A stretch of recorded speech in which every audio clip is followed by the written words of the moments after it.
با برادرم دوستان عزیزم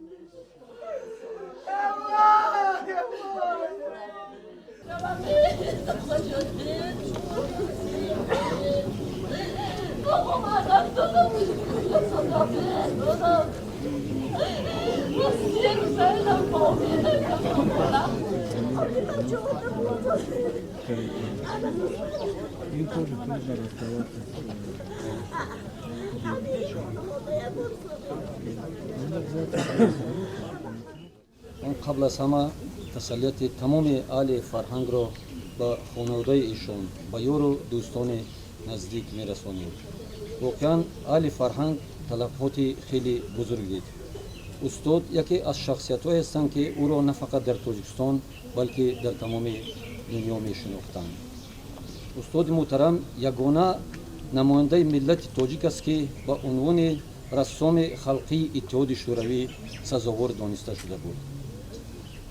ولی عمر همین خیلی است، خواهیم نخواهیم همه باید از دنیا روند، ولی مهمش از انسان اون چیزی که به میراث میماند. خوشبختانه استاد محترم ما شخصیتی بودند که مصورهای زیادی کشیدند که آنها امروز در ردیف شاگردان فرزندان میراثبر ایشان هستند و ما را تاجیکان را در تمام دنیا من بعد هم معرفی میکنند.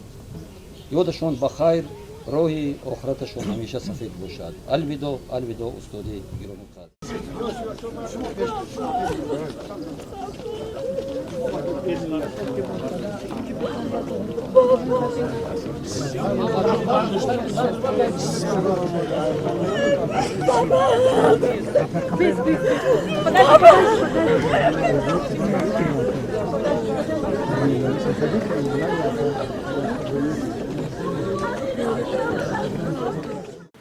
خلق تاجیکستان بخصوص برای ملت ما این بسیار یک خسارات بسیار کلان است.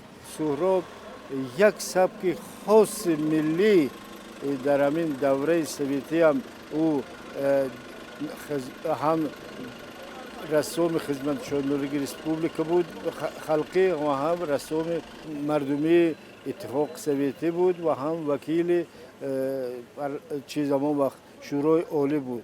از خود احترامات زیاد داشتن. اینجا سیمبولی که تاجیکستان همه به نام او.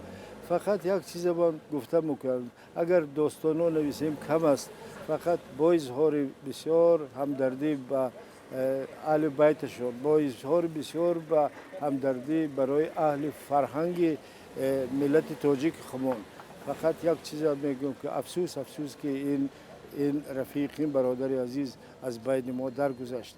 میتونست با سالهای بسیار برای مردمش خدمت کنه.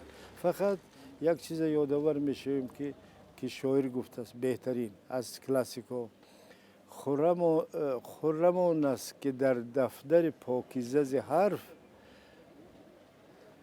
سخن خیر کشید و رقم خیر گذاشت.